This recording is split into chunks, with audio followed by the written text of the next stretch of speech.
అందరికీ నమస్కారం. ఈరోజు ఆంధ్రప్రదేశ్ రాజధాని ఏది అంటే ఇన్నాళ్ళకి మనం అమరావతిని చెప్పుకునే స్థాయిలోకి వచ్చాం. గత 5 సంవత్సరాల్లో మా రాజధాని ఏంటి అంటే ఒకటో తెలీదు, రెండో తెలీదు, మూడో తెలీదు, అలాంటి ఒక సందిగ్ధమైన పరిస్థితిలో ఉండేవాళ్ళం. ఈరోజు ఆంధ్రప్రదేశ్ రాజధాని అమరావతి. అట్లాంటి అమరావతిని ఈరోజు అభివృద్ధి చేయడానికి ఎంత సుందరంగా ఈరోజు అమరావతి నిర్మాణం జరుగుతుందో ప్రజల్లో ఎంతో సంతోషం, ఒక ఉత్సాహం కనిపిస్తుంది. ఆంధ్రుల రాజధాని అమరావతిని ముఖ్యంగా మనం 250 కోట్లతో ఇక్కడ సిఆర్డీఏ ఆఫీస్ కట్టడం, ఆఫీస్ నిర్మించి పూర్తి చేసిన తర్వాత అక్కడి నుంచి పరిపాలన కూడా సాగించడం కూడా జరుగుతుంది. ఈరోజు మనం చూసుకున్నట్టయితే ఆ రోజు మనం కియా తీసుకొచ్చి అనంతపురంలో ఈరోజు వేలాది మందికి ఉద్యోగాలు ఇచ్చే పరిస్థితి వచ్చింది. మొన్న చాలామంది అమరావతిలో ఉన్న వాళ్ళు కూడా వైజాగ్లో ఇన్ని సంస్థలు వస్తున్నాయి, వైజాగ్ అభివృద్ధి చెందుతుంది కదా, చాలా సంతోషం, మా అమరావతి కూడా అభివృద్ధి చేయండి అని చాలామంది అడిగారు. అయితే నిన్నే గౌరవ కేంద్ర మంత్రివర్యులు నిర్మలా సీతారామన్ గారు కూడా వచ్చినప్పుడు అమరావతిని పూర్తి స్థాయిలో మనం అభివృద్ధి చెందే విధంగా అడుగులు వేయాలి, దానికి అవసరమైతే ఎన్ని వందల కోట్లైనా ఖర్చు పెట్టాలి అని ఒక కేంద్ర మంత్రి సాక్షాత్తు ఆవిడే స్వయంగా చెప్పారు అని అంటే ఒకసారి మనం ఆలోచించాల్సిన విషయం. అలాగే మనకి రాబోయే పుష్కరాల్లోపు మనం పోలవరం కూడా పూర్తి చేయాలని ఆమె స్వయంగా చెప్పడం కూడా ఎంతో హర్షించదగినటువంటి విషయం. ఈరోజు ఎందుకనంటే అమరావతిని డెవలప్ చేసుకుంటూ, ఆంధ్రప్రదేశ్ డెవలప్మెంట్ అంటే ఏంటి, అమరావతి పోలవరం డెవలప్ చేసుకుంటూ వెళితే రాష్ట్రం ఎలివేషన్ కనిపిస్తుంది మనకి. ఈరోజు వైజాగ్లో గూగుల్ సంస్థ లాంటి మంచి సంస్థ వచ్చింది అని అంటే ఈరోజు ఆంధ్రప్రదేశ్లో యువతంతా కూడా సంతోషంగా ఉన్నారు. కారణం ఏమిటి, గూగుల్ సంస్థ వచ్చిందంటే కొన్ని వేల ఉద్యోగాలు వస్తాయి. యువత ఉద్యోగాల కోసమని, ఉద్యోగాల కల్పన కోసమని, వాళ్ళ జీవన భృతి కోసమని, ఉపాధి కల్పన కోసం యువతంతా ఎదురు చూస్తున్నారు.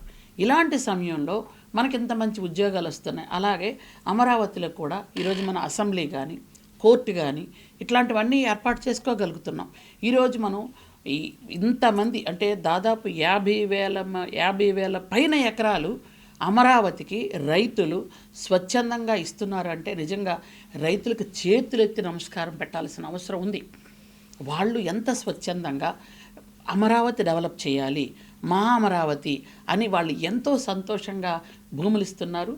అసలు ప్రపంచంలోనే ఉచితంగా ఇంత పెద్ద ఎత్తున భూములు ఇచ్చే రైతులు మీకు ప్రపంచంలో కనిపించరు. అంటే ఇంత మంచి మనసులు ఉన్నటువంటి రైతులు మన ఆంధ్రప్రదేశ్లో ఉండడం, అందుకే మనల్ని అన్నపూర్ణ అన్నారు. కాబట్టి ఇట్లాంటి ఒక మంచి ఉద్దేశంతో, ఎందుకంటే పాలించే నాయకుడు మంచివాడైతే ప్రజలందరికీ కూడా మంచి బుద్ధులు పుడతాయి అనేదానికి ఇది ఒక ఉదాహరణ. చంద్రబాబు నాయుడు గారి అభివృద్ధి సంక్షేమం 2 కళ్ళతో ముందుకు వెళ్తునేటప్పుడు ఇట్లాంటివి ఎక్కడ ఏదైనా ఒక కార్యక్రమం చేద్దాము అంటే అక్కడ చుట్టూ ఉన్నవాటి వాళ్ళ స్పందన ఏ విధంగా ఉందంటే మీకు ఏ హెల్ప్ కావాలో చెప్పండి అనే పరిస్థితిలో ఉంది. భూమి కావాలా, ఇంకా మా వైపు నుంచి ఏవైనా హెల్ప్ కావాలా అని. కానీ ఈరోజు లోకేష్ బాబు గారు దేశ విదేశాలు తిరుగుతూ చాలామంది అక్కడ పెట్టుబడిదారులతో మాట్లాడుతూ మన దేశం తీసుకొచ్చే విధంగా, మన రాష్ట్రం తీసుకొచ్చే విధంగా ఈరోజు మనం ఏర్పాటు చేస్తున్నామనంటే ఈరోజు మనకి వైజాగ్కి మనకి గూగుల్ సంస్థ వచ్చిందనంటే పక్క రాష్ట్రాలు నిజంగా వాళ్ళందరూ కూడా ఈగో ఫీల్ అయ్యారు. ఏంటి ఆంధ్రప్రదేశ్కి ఏంటి, గూగుల్ సంస్థ ఏంటి అని. నిజంగా ఒకంతు వాళ్ళలో ఉడుకుపోతులతనం కూడా వచ్చిందేమో అనిపించింది మనకి. ఎందుకంటే ఆంధ్రప్రదేశ్కి గూగుల్ ఏంటి అని. ఆ రోజు మైక్రోసాఫ్ట్ ఎలాగైతే తీసుకొచ్చారో హైదరాబాద్కి, ఈరోజు హైదరాబాద్ హైటెక్ సిటీ చూడండి ఏ విధంగా అభివృద్ధి చెందిందో.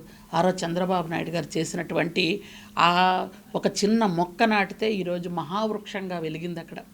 కాబట్టి ఈరోజు హైటెక్ సిటీని చూస్తే కన్నుల పండుగగా కనిపిస్తుంది. అదేవిధంగా ఈరోజు మన ఆంధ్ర రాష్ట్రంలో గూగుల్ సంస్థ వచ్చింది, ఇంకా అలాగే చాలా సంస్థలు వస్తున్నాయి. ఇవన్నీ కూడా మనం రాబోయే 2-3 సంవత్సరాల్లో, అంటే నిన్న మనకు వచ్చినటువంటి చాలా ఎంఓయూల్లో 10,000 కోట్ల పైన పెట్టుబడుల్లో ఈరోజు మనం ఇవన్నీ కూడా ఏ శాఖ వాళ్ళు ఆ శాఖ ఆ పెట్టుబడుల్ని పూర్తి స్థాయిలో పర్యవేక్షించి అవి అమలయ్యే విధంగా చూసుకునే బాధ్యత మాకు కూడా ముఖ్యమంత్రి గారు అప్పచెప్పారు. కాబట్టి అవన్నీ చేస్తాం. అమరావతిని ఖచ్చితంగా అభివృద్ధి చేస్తాం. అమరావతి మన రాజధాని అని గర్వంగా చెప్పుకునే విధంగా ఈరోజు మనం చేస్తాం. యువత కూడా అమరావతి అనగానే ఒక్కొక్కరిలో ఆ పేరే నిజంగా ఏంటంటే, అమరావతి అంటే మనందరికీ తెలుసు దేవతల రాజధాని, ఇంద్రుడు పరిపాలించేవాడు. అంటే ఈరోజు ఇక్కడ ఈ అమరావతిలో చంద్రబాబు నాయుడు గారి పరిపాలనలో దేవతలు నడయాడే ఈ అమరావతిలో మనందరం కూడా సురక్షితంగా క్షేమంగా ఉండి మనం అభివృద్ధి పదంలో ముందుకు వెళ్ళాలి అని చంద్రబాబు నాయుడు గారి పరిపాలనలో మనం ముందుకు వెళ్ళాలని అందరూ కూడా ఆశపడుతున్నారు. అదేవిధంగా మనం ముందుకు వెళ్తున్నాము. ఎందుకంటే కొన్ని ఉంటారు కొంతమంది మీడియా వాళ్ళు, పత్రిక వాళ్ళు, కొంతమంది ఎందుకంటే ఒక భగవంతుడికే 100కు 100 మంది దండం పెట్టరు. ఒకరికి రాముడు ఇష్టమైతే, ఒక కృష్ణుడికి ఇష్టమైతే, ఒకరికి క్రీస్తు ఇష్టమైతే, ఒకరికి అల్లా ఇష్టం అవుతుంది.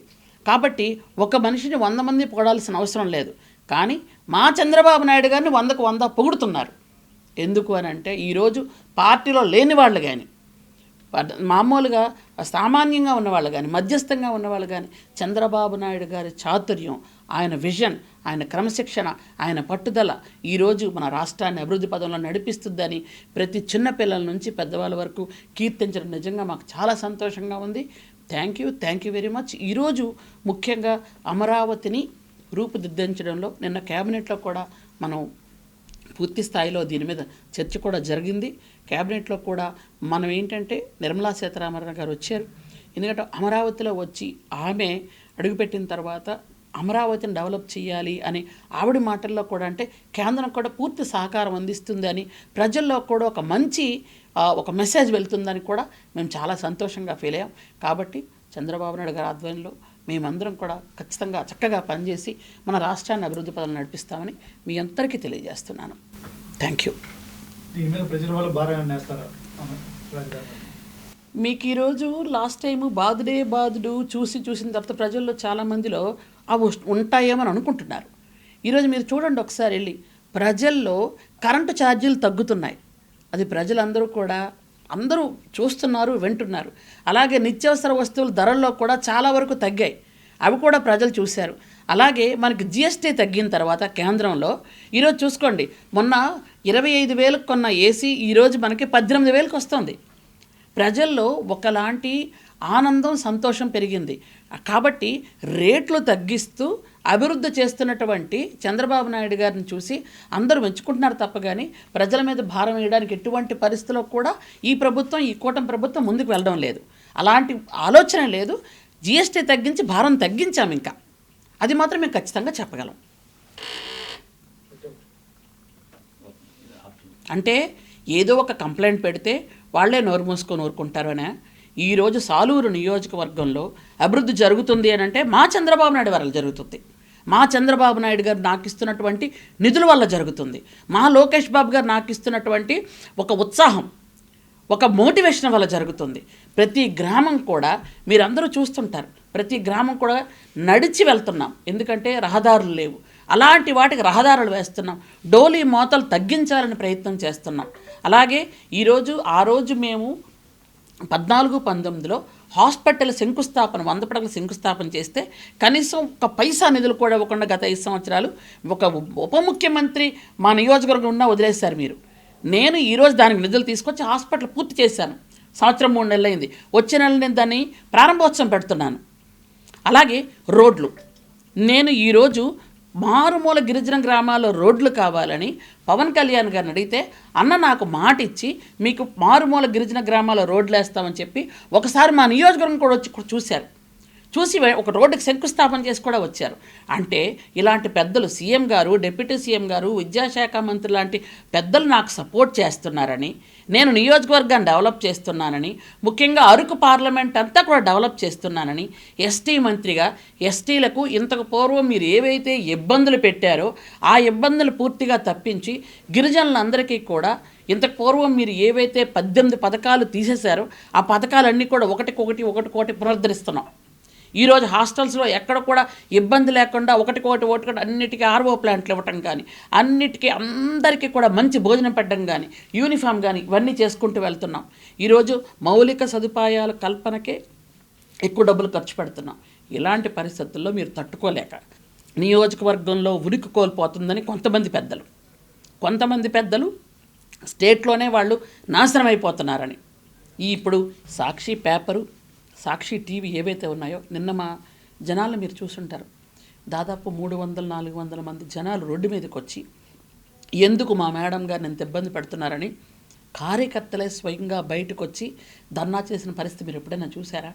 ఎందుకంటే మేమందరం కలిసి పని చేసుకుంటున్నాం.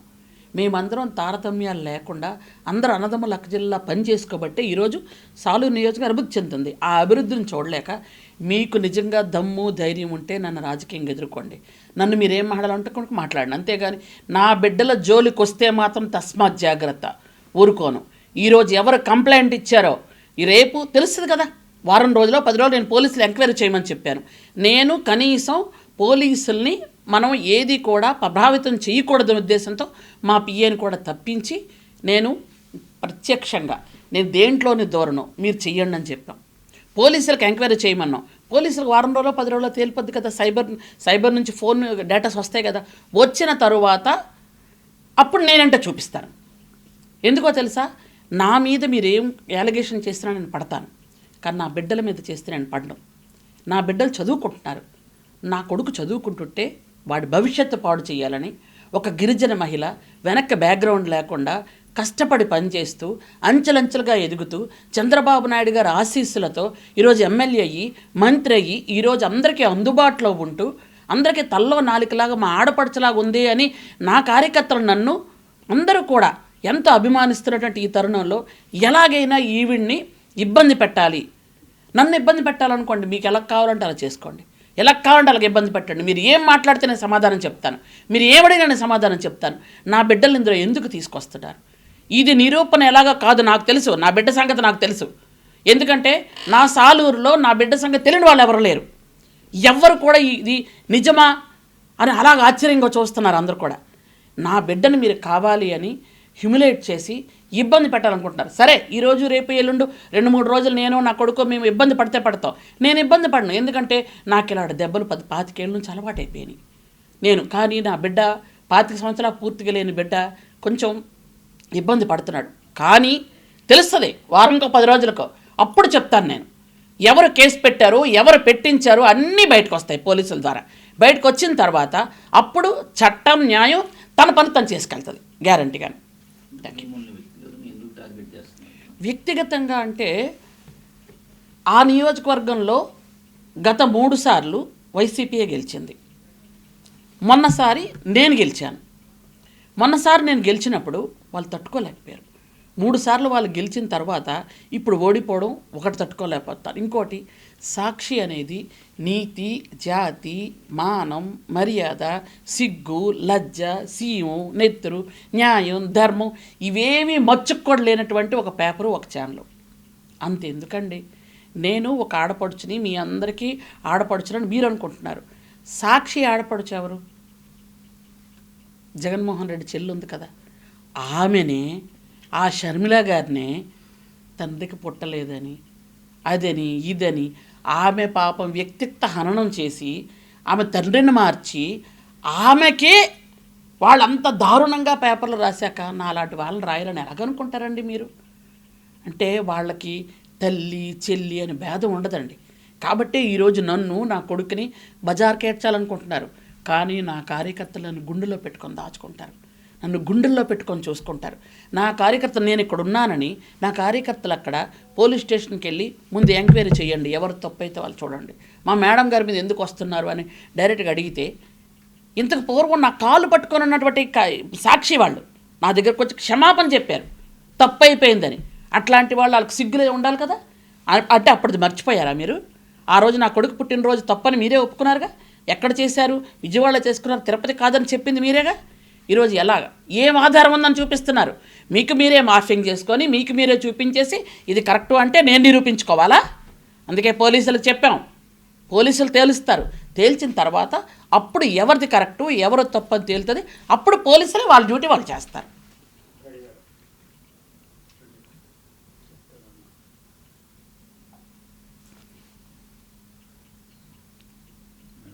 కొంతమంది వ్యక్తిగతంగా మిమ్మల్ని టార్గెట్ చేసినట్టు అనిపిస్తుంది. 2-3 రోజుల నుంచి మీడియాలో కొన్ని ఆరోపణలు కూడా చేస్తూ ఉన్నారు, ఎట్లా చూస్తారు? మీకు గత 5 సంవత్సరాల్లో మమ్మల్ని ఎంత ఇబ్బంది పెట్టారో మీకు అందరికీ తెలుసు. ఏదైనా ఒక కార్యక్రమం చేయాలి, ధర్నా చేయాలని బయటికి వెళ్ళాలంటే హౌస్ అరెస్టులు చేయడం, వెంటనే లేనిపోని కేసులు పెట్టడం, మమ్మల్ని లోపల పెట్టడం, ఇవన్నీ కూడా మీరు చూశారు. ఎప్పుడైతే గవర్నమెంట్ మారిందో, కూటమి ప్రభుత్వం వచ్చిన తర్వాత మేమందరం కూడా ఇంచుమించు లాస్ట్ టైం ఎవరెవరైతే వాళ్ళ తాలూకా బాధల్ని తట్టుకొని అందరూ వచ్చారో వాళ్ళందరూ ఇంచుమించు ఎమ్మెల్యేలు అయ్యారు. ఎందుకంటే ఈరోజు మొన్న మీరు అసెంబ్లీలో చూస్తుంటారు, 164 మంది ఎమ్మెల్యేల్లో 10 కేసుల కంటే తక్కువ ఉన్న వాళ్ళు ఉన్నారా అన్నా కూడా ఎవరు చేయట్లేదు. అందరికీ 10 కేసుల కంటే ఎక్కువ ఉన్న వాళ్ళే ఉన్నారు. కేసులు లేని వాళ్ళు ఉన్నారా అంటే ఒక్కరు కూడా చేయట్లేదు. ఎందుకంటే ప్రతి ఒక్కళ్ళ మీద కేసులే. ఊరికినే ఉత్తిపుణ్యానికి కేసులు పెట్టారు. అలాగే అన్ని విషయాల్లో కేసులు పెట్టుకొని తిరిగారు. మీకు ఆ రోజు ఏ విధంగా అయితే బిహేవ్ చేశారో ఈరోజు కూడా సాక్షి పత్రిక అలాగే బిహేవ్ చేస్తుంది. ముఖ్యంగా నన్ను సాక్షి పత్రిక ఎంత టార్గెట్ చేసుకుంటూ ముందుకు వెళ్తున్నారంటే మీకు అందరికి కూడా తెలుసు. మీరు ఇప్పుడు నన్ను అడిగారని చెప్పడం కాదు. నేను యాక్చువల్గా గత సంవత్సరం నా కొడుకు పుట్టినరోజు చేసుకునేటప్పుడు నేను విజయవాడలో పుట్టినరోజు చేసుకుంటే తిరుపతిలో చిందులు అని వేశారు. మీకు అందరికి గుర్తుండే ఉంటుంది. తిరుపతిలో చిందులు అని అంటే వెంటనే రియాక్ట్ అయ్యి తిరుపతిలోని ఎక్కడ అసలు ఏంటి అని మేమందరం గట్టిగా ఒక ప్రెస్ మీట్ పెడితే తిరుపతిలో కూడా నేను కంప్లైంట్ పెట్టాను. నేను ఏదైనా తిరుపతి వచ్చానా, ఏ రూమైనా తీసుకున్నానా, ఎక్కడైనా బర్త్డే చేశానంటే వాళ్ళు కూడా మొట్టికాయలు పెట్టారు. అప్పుడు నా ఇంటికి వచ్చి నా కాలు పట్టుకొని క్షమాపణ చెప్పారు ఈ సాక్షి వాళ్ళు. కానీ నేను కేసు వాపస్ తీసుకోను ఒకసారి పెట్టిన తర్వాత అని చెబితే ఆ తర్వాత మేము ఖండనేస్తాం మేడం అని నన్ను బద్నాం చేసేది మాత్రం ఫస్ట్ పేజీలో ఫ్రంట్ పేజీలో వేశారు. ఖండన మాత్రం 5వ పేజీలో ఎక్కడో వేశారు. అంటే వీళ్ళకి కొంచెం కూడా నీతి, నిజాయితీ, ఒక ధర్మం, ఒక న్యాయం, ఆడపిల్లలు, గిరిజనులు, దళితులు అని ఏమీ ఉండదు. వాళ్ళను బజారు చెయ్యాలి. ఎంత దారుణం అంటే ఈ సంవత్సరం 4 నెలల నుంచి నన్ను టార్గెట్ పెట్టుకున్నారు. నన్నే కాదండి, ఒక 3 మహిళా మంత్రులు ఉన్నాం. నేను కానీ, అనిత గారు కానీ, సవిత గారు కానీ మమ్మల్ని టార్గెట్ ఏదో ఒకటి రాయటం, లేదా క్యాబినెట్లో ఉన్న మంత్రులను రాయటం, లేదా బయట ఉన్నటువంటి వాళ్ళని ఎవరైతే కొంచెం క్యాస్ట్ పరంగా ఎస్టీలో ఎస్సీలు అవుతారో, బీసీలు అవుతారో, డబ్బు లేని వాళ్ళు ఉంటారో వాళ్ళని ఎక్కువ టార్గెట్ పెట్టుకోవడం. ముఖ్యంగా నన్ను కానీ నా కుటుంబాన్ని కానీ ఎందుకు టార్గెట్ పెట్టుకుంటున్నారో అర్థం కావడం లేదు. నిజంగా మీకు ధైర్యం ఉంటే, మీకు దమ్ము ఉంటే రాజకీయంగా నన్ను ఎదుర్కోండి. అంతేగాని చిన్నపిల్లలైన నా ఇంట్లో నా పిల్లల మీద మీరు ఇలాగ పెట్టడం వల్ల మీకేంటి ఉపయోగం? మీరు రాక్షసానందం పొందుతున్నారు తప్ప ఏం ఉపయోగం మీకు చెప్పండి. ఈరోజు మీరు చేస్తున్నటువంటి యాలిగేషన్స్ అన్నీ కూడా నేను పోలీసులకు ఆల్రెడీ ఎంక్వైరీ చేయమని చెప్పడం జరిగింది. పోలీసులు ఎంక్వైరీ చేయమని చెప్పాను. కాబట్టి పోలీసులు ఎంక్వైరీ చేసిన తర్వాత నిజంగా నేను సైబర్ క్రైమ్కి పంపించమని కూడా చెప్పాను. ఎందుకంటే ఎవరైతే కంప్లైంట్ చేస్తున్నారో వాళ్ళ ఫోన్లు, కంప్లైంట్ చేసిన అందరి ఫోన్లు సైబర్ క్రైమ్కి పంపిస్తే అక్కడ మీకు తేలిపోతుంది అంతాను. అంతేగాని నన్ను కావాలి అని రాజకీయంగా ఎదుర్కోలేక మీరు నన్ను ఇబ్బంది పెట్టాలని చేస్తున్నారు. కానీ మీరు ఇంతకు పూర్వం 2-3 సార్లు పప్పులో కాలేశారు. అలాగే మీతో పాటు ఈ సాక్షితో పాటు ఇంకొక టీవీ కూడా ఇలాగే నా మీద ప్రచారం చేశారు. వాళ్ళు పప్పులో కాలేసామని అని ఒప్పుకున్నారు. ఈరోజు చెప్తున్నాను, నేను ధైర్యంగా చెప్తున్నాను, నేను తప్పు చేశానని కానీ, నా బిడ్డలు తప్పు చేశానని కానీ మీ దగ్గర ఆధారాలు ఉన్నాయా? అన్నీ మార్ఫింగ్ ఆధారాలే. అవి తీసుకెళ్ళిస్తున్నారు. మార్ఫింగ్ ఆధారాలతో మీరు ఏం చేయగలుగుతారు? మమ్మల్ని భయపెట్టాలనుకుంటున్నారా? బెదిరించాలనుకుంటున్నారా? ఒక గిరిజన మహిళనైన నేను, నా బిడ్డ, మమ్మల్ని మీరు బెదిరించాలనుకుంటున్నారా? ఏ విధంగా బెదిరించాలనుకుంటున్నారు మీరు?